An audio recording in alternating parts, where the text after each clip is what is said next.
The second week should have gotten significantly more watch time because Prime Video and Amazon Studios released 3 episodes right off the bat.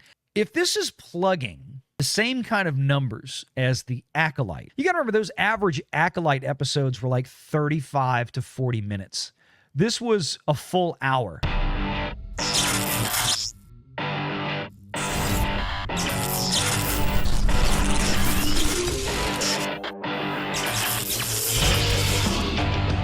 Renegade Online. The Rings of Power on Amazon Prime. Speaking of streaming failures, this is one for sure. Viewership data is now showing that Lord of the Rings of Power total watch time declined by over 51% in its third week. It's already in Acolyte territory, which is just incredible. This is from netparkplace.com. New viewership data from Luminate reveals that Lord of the Rings of Power's total watch time for its third week declined by over 51%. Data analytics company Luminate reports that Lord of the Rings of Power only garnered 372.7 million minutes watched for the week of September 6th through the week of September 12th. That's 51% less than the show's second week, where it garnered 764.7 million minutes watched. In its first week, the show only garnered 63.2 million minutes watched, although it was only available to watch for a single day. A Variety reported that the show failed to chart in the top 10, but instead was 37th on Luminate's chart in its first week, which is stunning. I'm really interested to see if the Nielsen numbers in several weeks will confirm this data. I mean, we've seen them confirm Luminate data in the past, but it's absolutely terrifying to think how far this thing has fallen off. And this would be right here on the streaming originals chart.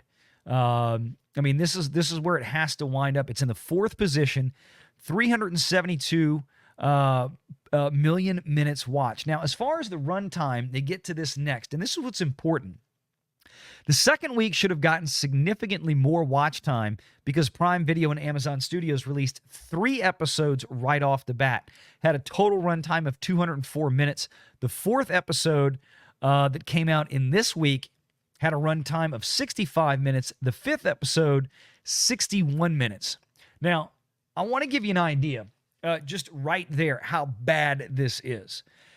If this is plugging the same kind of numbers as the Acolyte, which it is very similar, around 350 to 400 million minutes watched. You got to remember those average Acolyte episodes were like 35 to 40 minutes. This was a full hour. This is significantly longer. This is 50% ish longer than the Acolyte. Meaning that if the Acolyte pulled in 370 million minutes, if you had the same set of eyeballs on a full 1-hour episode like this, you should at least be looking at 500 million minutes. But it's not. Is it possible? Is it truly possible we have reached a point, and it seems feasible, that the Rings of Power has a worse audience than the Acolyte, actually has a smaller audience than the Acolyte? If you start adjusting for runtime, it's scary. It really is. Now, Amazon has talked about how they're going to keep plodding ahead with this show that apparently a lot of people don't like, or most people just flat out do not care. They're not even watching it. But when you look at it from that perspective, you really have to scratch your head and wonder, is Amazon that desperate? Do they really have that much money sunk in the ground on this thing that they can't back out? That they absolutely can't back out. And it's incredible to me. Remember, $250 million just to buy the rights to use the name Lord of the Rings and a couple of footnotes from a bar napkin or whatever the case was that Tolkien scribbled on one time 100 years ago. Not to mention all the money that they sunk into costumes, to sets, to props, everything that they've built, and they built the set in one location for the first season. Then they moved the entire production to another location, did all this stuff again. They're still going to proceed with a third season. They're still talking about trying to get out 5 seasons of this show. I think this is one of the worst mistakes that Amazon has ever made. This is probably the worst financial mistake ever in the history of television. This show, especially with the kind of money they're spending, this should be pulling some of the highest television viewing numbers that exists week to week in terms of eyeballs. And it just doesn't seem like that. When you look back at season 1 and you were seeing like billion minutes and all this kind of stuff on a week-to-week basis in many cases for Lord of the Rings, it had a big tune-in factor early on.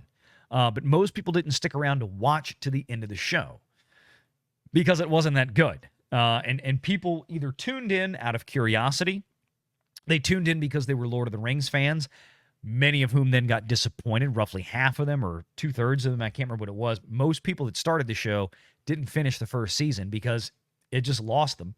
But I mean, this is the kind of show that should be pulling in, season after season, Stranger Things kind of numbers, right? And Stranger Things cost significantly less than this show, which is even crazier. This show is just not getting into the zeitgeist whatsoever, at least, again, in nowhere near the numbers that they require to justify this kind of radical budget. And that's the bottom line for it. It's 63% never finished. I see some people mentioning in the chat. It's unfathomable that this is how this went down, and it's continuing to go down in this fashion. The fact that the second week hit only a peak of 764.7 million has to be disastrous for Prime Video, given that Nielsen reported back in 2022 the first week of the show's 2-episode premiere raked in 1.2 billion minutes.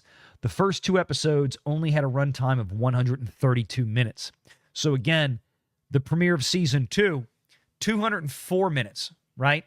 Again, almost 50% more runtime available in that first 7 to 8 days based on when they released it and when Luminate does captures, which they start on a Thursday or Friday. I can't remember. I think it's a Friday.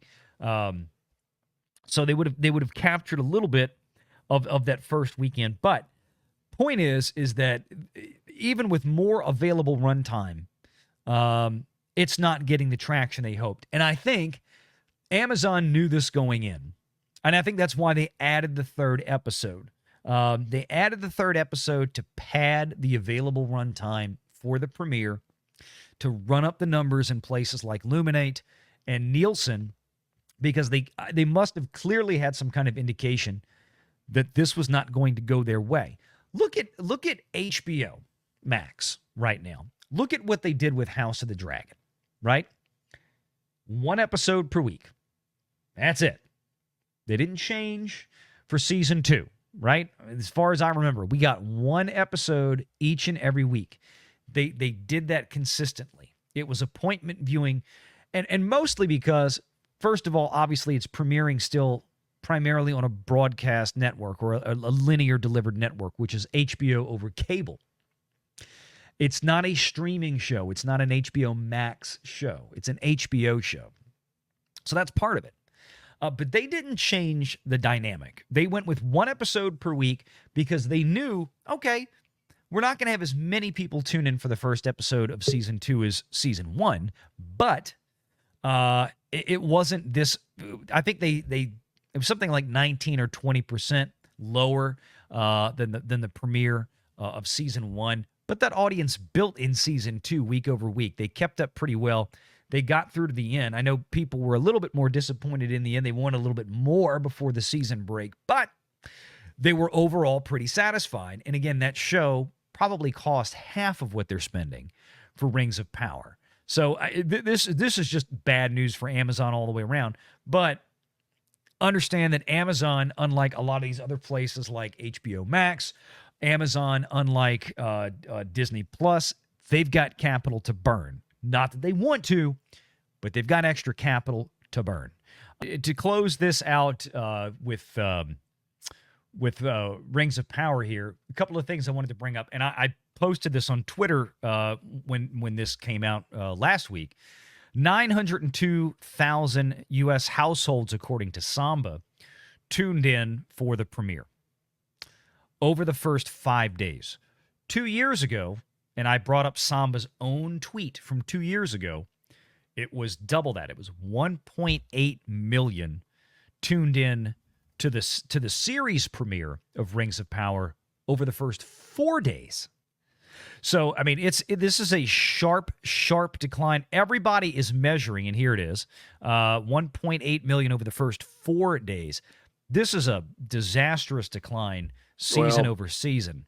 I would like to congratulate them, Valiant. You're a glass half empty kind of guy when it comes to the poor Rings of Power folks over at Amazon.